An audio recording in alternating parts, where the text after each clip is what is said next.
Hugh Blane, welcome to the conversation today. It's a delight to be here. Thank you. It's a real pleasure to be with you. You're joining us from the Seattle area. I'm south of Salt Lake City in Utah. And today we're going to be talking about what the leadership industrial complex has gotten wrong.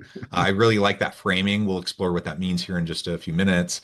Right, But really, there's just so much in the world of leadership development, so much in the world of ongoing leadership pipeline succession, all hmm of these sorts of things that I think oftentimes we take for granted. right, We don't always challenge the assumptions or the way hmm we've always done things, and so it's really healthy to have these types of conversations to explore, what is working, what's not working, what could be better moving forward, especially in this day and age of intense right, complexity and competitive hyper competitiveness and technological disruption and everything. Like it's a time more than any that we need good leadership, hmm and I'm not sure that many organizations really know how to prepare, for what the future holds. So we're going to explore that together.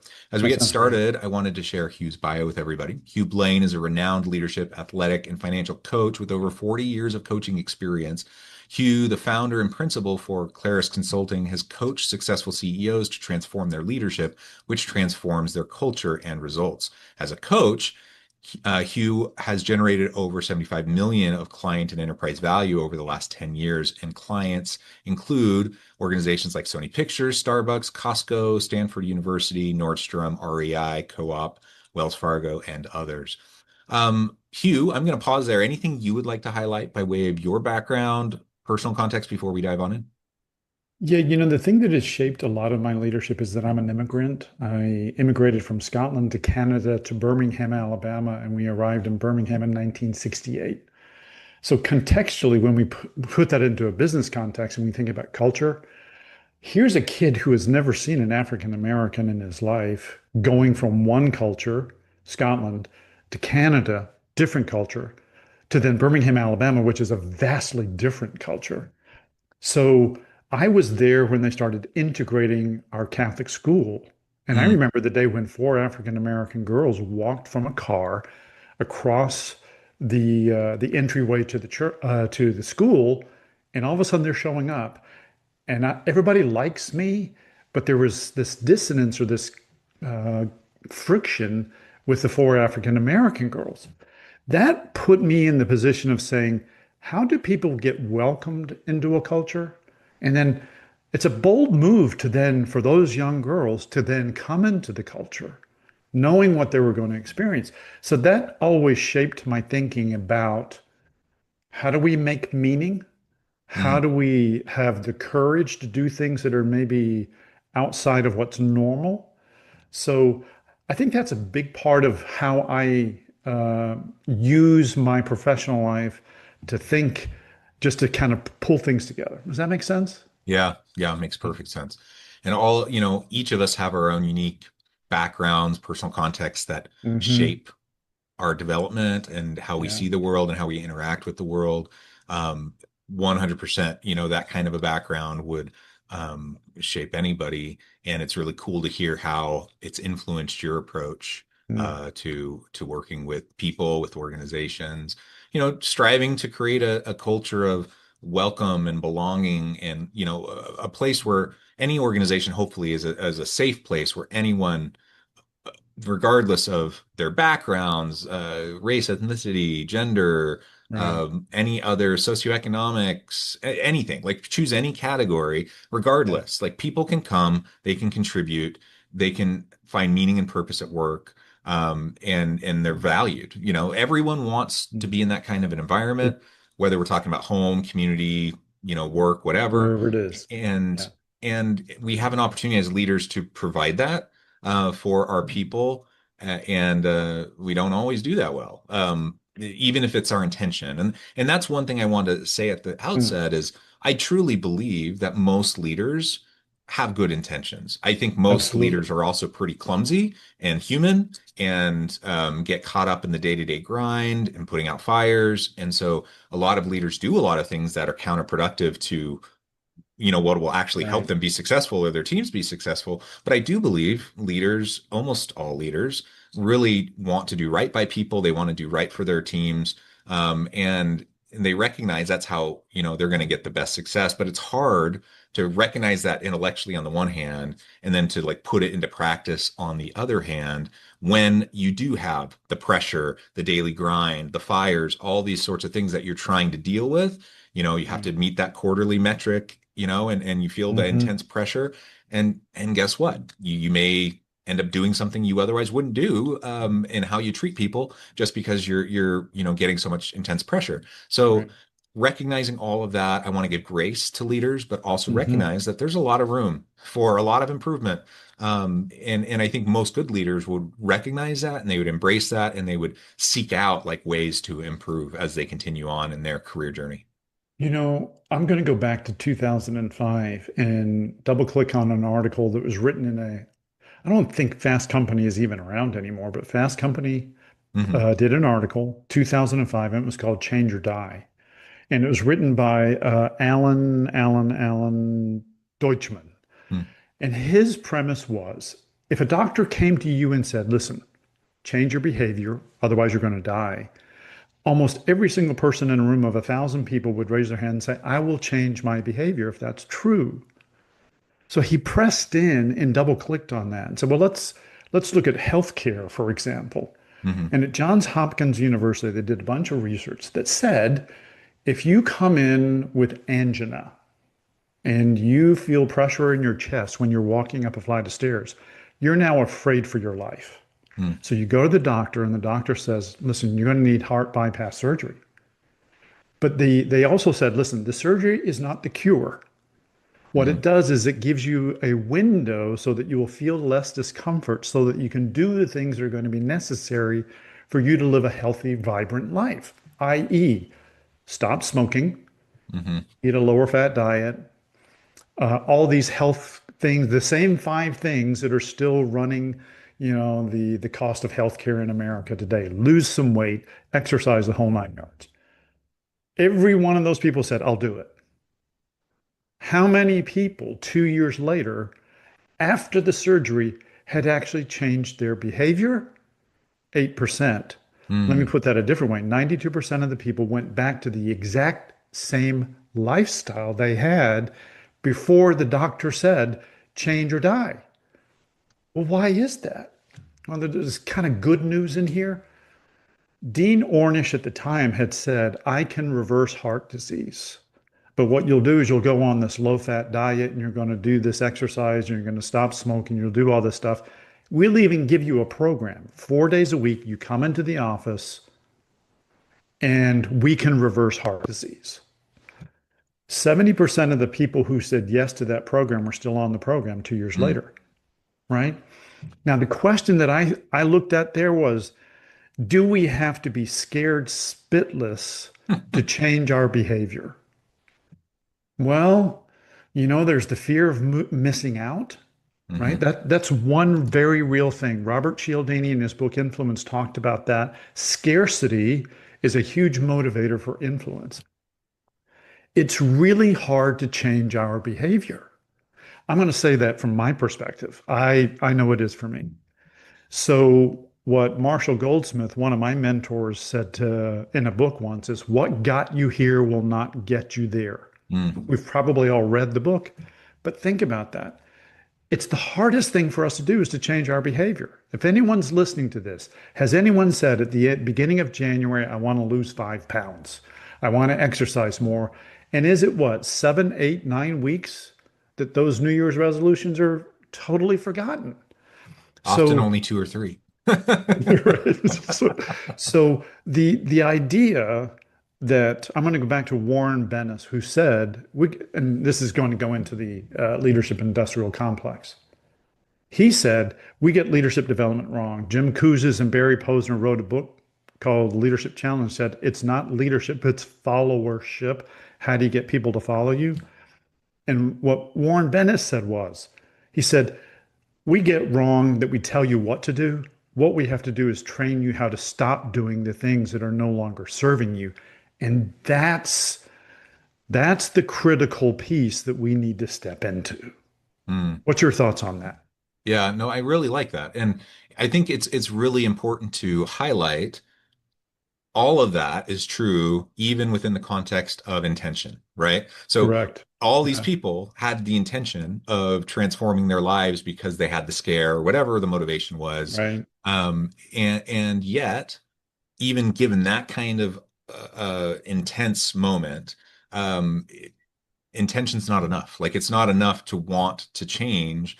Change is hard, and especially when it comes to lifetime habits that you're Right. trying to pivot, on a dime. It's going to be really, really tough to do that, Hmm. even when the intention is there. And Right. and not everyone has that intention. Some people are Hmm. just totally fine sticking it out and like, I'll go when I go and or whatever. Correct. But assuming that most people do want to live a happy, healthy life with their loved ones, and transfer that into the workplace. Most people do want to show up to work, do a good job, be appreciated, learn, grow, have opportunities, for advancement, etc. Most people have that intention. Most leaders have the intention, like I was talking about earlier, and Right. yet those intentions of their own are just not enough. They're not powerful enough to drive people usually. There is that, Right. 8 to 10% that Hmm. have enough Hmm. self-motivation, and the just the commitment and uh, everything that helps them Hmm. to carry forward. But the vast majority of us don't. And even that 10%, they might on one thing, but not on another thing, right? And so it's just when we think about human behavior, we think about how flawed and limited we all are, because of our own human Right. context. Right. It doesn't mean it's not possible. It just means it's hard, and then we have to be very intentional. And as leaders, we have to create the environment where people have the supports necessary so that they can make the changes that they want to make. So if you notice, problems in your team, you Right. can't, you can't just like hold a hammer over people and say, fix it or you're fired. You're likely going to get just enough good behavior to, so people can protect their jobs and not get Right. fired, but probably not to actually fix stuff. You have to find, ways to actually create the support structures in the environment that will help people to make the actual changes, not surface level, but root cause changes that will make a long-term difference. And that's hard, especially in an immediacy culture like we tend to have here in the West, in the US. Mm. We are looking at this week, this month, this quarter, and a lot of these changes, they don't happen that fast, right? They happen over an extended period of time with extended support.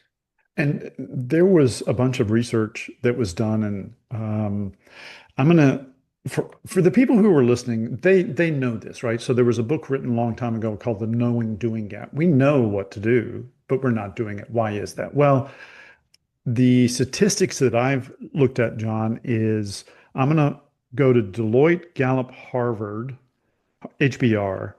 Dr. Gloria Mark, man, that woman, she is brilliant with regards to attention in Microsoft. And here was a statistic that came about pre-COVID. And the statistic that Microsoft found was that 58% of employees trust a stranger more than they do their boss. Oh, geez. Now, there was other things that 84% of the people at the time of the looking at this said that they were stressed out at work, Mhm. and that 70% were constantly distracted because we're in this we've become, in some regards, and I don't remember who said this, we're human doings more than human beings. We go from one thing to another. We're very transactional. And I Mhm. think partially that's because of the nature of the work, that the demands are so strong, as you've mentioned. So I was at a financial institution, and I said that the average person gets interrupted per day 56 times. Mhm. And there was somebody's arm that shot up and said, "That's a bold-faced lie." I said, "Which part of what I said was a bold-faced lie?" And he said, "We don't get interrupted 56 times per day." I said, "How many times do you get interrupted?" He said, "I'm interrupted over 100 times per day because we've got Slack, we have Teams, we have text, we have email, we have phone, we have people walking by." And so I'm talking to the executive in charge, and I said, "Do you know that if somebody is focused, what some people would call, Mihaly Csikszentmihalyi called it flow, if I'm in flow and I get interrupted, how long does it take me to get back to the same level of focus? And she said, I don't know. I said, here's what Gloria Marx has said. It's 22 minutes and 13 seconds. Just think about that for a second. Now, the good news in this is that if it's something that you were working on that's germane, it's cut down to 10. Mm. So, but if this person's getting interrupted 100 times per day, let's say they're exaggerating, and let's say that they don't have the self-control to do things, but they're allowing themselves to be distracted, which Dr. Gloria Marx said interruptions are 44% self-inflicted. But even if it was 60% inflicted, it's still 300, and it's 300 minutes per day of interruption. It's over 4 hours, right? So how much transformational work can you do? So when I look at that, I then say, do you have a rule of life? So for example, when I first wrote Transformational Leadership, I started with what's your purpose at work? I think that purpose is the raison d'etre for why we go to work. You and I do the work that we do because we believe that we can improve the quality of somebody's life. I do it also because I think that the greatest place for us to grow as human beings and to achieve our fullest potential is in the world of work. Because every single day I'm making 20 decisions, 25 decisions. And in that decision, I'm going to turn to what is good, what is true, what's beautiful, or I'm going to turn away from that. I'm going to turn towards something that is going to uplift or degrade. And that is a habit. And that's a ritual, but I have to know what are the ideals now that are going to shape and govern my life. So, yes, I got a to-do list, but I'm now going to create a to-be list. Who am I going to be? Who am I going to become in the world of work? For example, only, not self-referential. I have 5: love, presence, wisdom, generosity, and hope. I love the work that I do. I mean, and I want other people to be as excited about work. I want them to fall in love with it and fall in love with the customer, with the employee. Presence, I think the greatest gift a leader can give to another employer or customer is be fully present, turn off your phone, and just be with me, care for me, care about me, and just be present. But we always need to look for wisdom. What am I doing right? What am I doing wrong? If Marshall Goldsmith is right, what should I start doing? What should I stop doing? What should I keep doing? And in that moment of just generosity, of giving to the other person and saying, here's one idea I think that you can use, being generous in your time and your energy, whatever, and then the hope for something bigger and bolder in the future. That's my raison d'etre. Those are the ideals. That's on my to-be list. And whenever I start any project, I look at them and say, how will I infuse one of these into the work? Which means that a team or a leader, if they don't have a true north, they're driving blind. Mm. And so that means that they'll be buffeted around by all of the adversity that they experience every day. But what if the adversity hit and they said, I know what I'm going to do. Here's the ideal that I'm going to live from in this moment. That changes things dramatically. I feel like I just got on a soapbox. No, I love it. I love it. And you're right. And again, like I think most leaders would say, I have values that guide the way I, make decisions. But because of all the external factors humming around them, oftentimes those values get set aside, right? Whether that's their intention or not, it happens. And so it's one thing to say, I have these things, and there are many people who haven't even gone through the process of identifying them, but let's assume you have them. Let's assume that you Right. actually understand like what your core drivers are, what those elements of being are for you. Then actually consistently putting them into practice takes discipline, and it just takes commitment and loyalty to your values amidst the swirling that is going to inevitably happen around you, right? You mentioned something earlier, and I want to double click on what you just said. I had somebody, I was talking with a leader the other day, and he said, I have those. I said, great. How many do you have? 14. I said, you have how many? 14. I said, okay, tell me what they are. He gave me 3. And I went, okay, hold on a second. So there's an intellectualizing that took place. So he created all these things, but it wasn't in a blueprint that he could look at the end of the day and say, how did I do? There's no way you can do that with 14. I sent him a very nice email in return and said, let's just kind of, can we pare this down a little bit? But that part, which is how much of this is intellectual that I should be? So let's distinguish between two words. Are you driven to do those things or are you drawn toward them? Mm. Those are different. So when you are drawn, and I'm going to use that touchy-feely word, when I love the John who's on the other side of the screen, who when I care for him, when I care about him, then that means I put my needs somewhat aside and I'm just going to extend myself generously with love and presence to the other person. So there's a distinction that needs to be made. Your intention may have been to do this right, but the drivenness of the culture in the water in which you live, was there ever a moment when you could slow down and say, do I really believe these and are these non-negotiable? Because if they're non-negotiable, if the culture will not allow me to do them, do I need to leave the culture? That's the come to Jesus moment when we say, do I stay or do I find a place where I can go? Because if it affects me, it affects my family. Yeah. It affects my community. So I then am living incongruently, and that's draining. So I'm not suggesting, listen, you got financial obligations and there's a whole bunch of pressure. I totally get that. Respect that.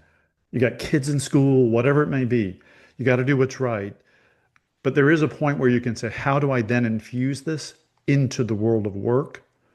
And that's where I think having an outsider like yourself or somebody else to say, this is how you behavioralize that in a world where they don't want you to do that. Yeah. Yeah. Yeah. Sometimes it gets termed like the golden handcuffs or something like that, right? Yeah. So you just feel stuck. You don't Yeah. like where you're at. You're being asked to do things that are incongruent with your values, and you feel like you have no choice because of your mortgage, your kids are in college, whatever, like health issues, whatever, and you need the insurance. And obviously, you got to do what is needed for you and for your family. But if possible, to have an exit strategy, to understand like where the firm line is that you're not willing to cross, and to maybe be willing to speak up and speak out a little bit more, and to be more of a Mm. change agent within your own organization, within your own context, even when it's not easy. It's easy to speak up when everyone is Everybody saying, agrees. when everyone agrees, but when you're trying to be the voice of reason, and pushing on values that are really, really important to you, and no one seems to be listening, will you continue to speak up on Right. that, or will you shrink to it? And for a wide variety of reasons, uh, I think humans tend to, even if they're willing initially, they tend to shrink from it, and they Hmm. feel stuck. And so the question then Yeah. becomes how do we get unstuck? How do we, have that bravery to continue to speak up? Or if it's really just not even it's completely unfeasible, then yeah, what's your exit strategy? What to Yeah. get out of that situation for yourself, for your health, and for the health of your family? My sister is a recovering alcoholic, and she said something to me not long ago. And I don't know if it comes from AA, so I'm going to be clear about this. She said, all change starts by telling the truth.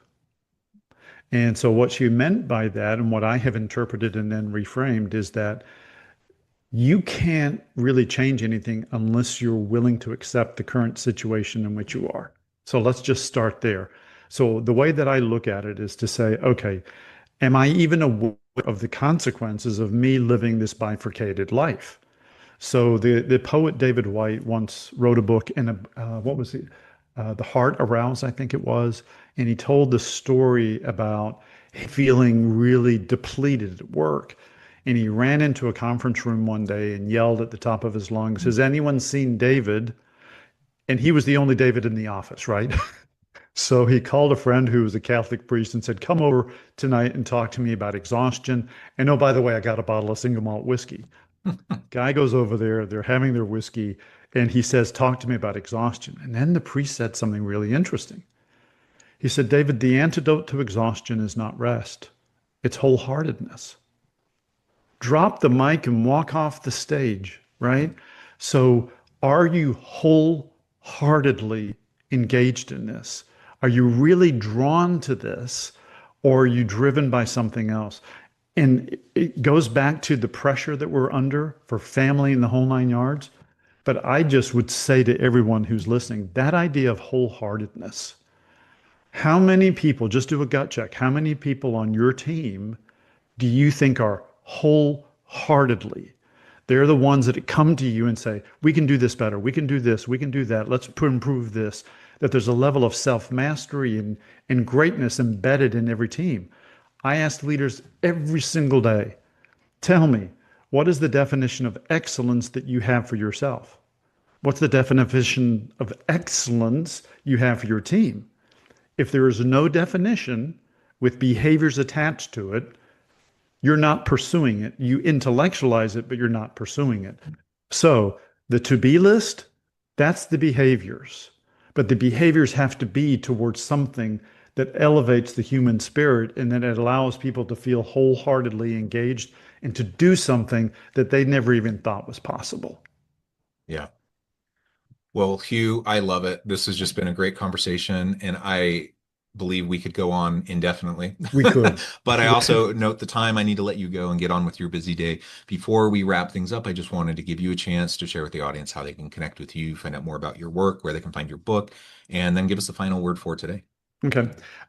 You can find me probably the easiest place, and I'm going to be heretical, not direct you to my website because the easiest place is for you to go to LinkedIn and find Hugh Blane, Blane, and you'll see a lot about me there. And there's Claris Consulting also. I think the word for today, or the thing that I would leave you with, is to really double click on this idea: are you drawn or are you driven? Hmm. Are drawn is wholehearted, all in, no excuses. I cannot wait to get up in the morning and go and do this.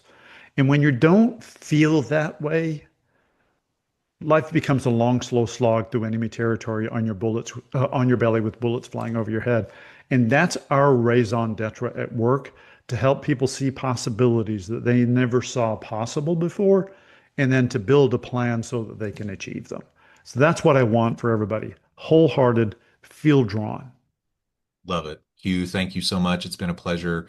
I encourage the audience to reach out, to get connected, find out more about what Hugh can do for you. And as always, I hope everyone can stay healthy and safe, that you can find meaning and purpose at work each and every day. And I hope you all have a great week.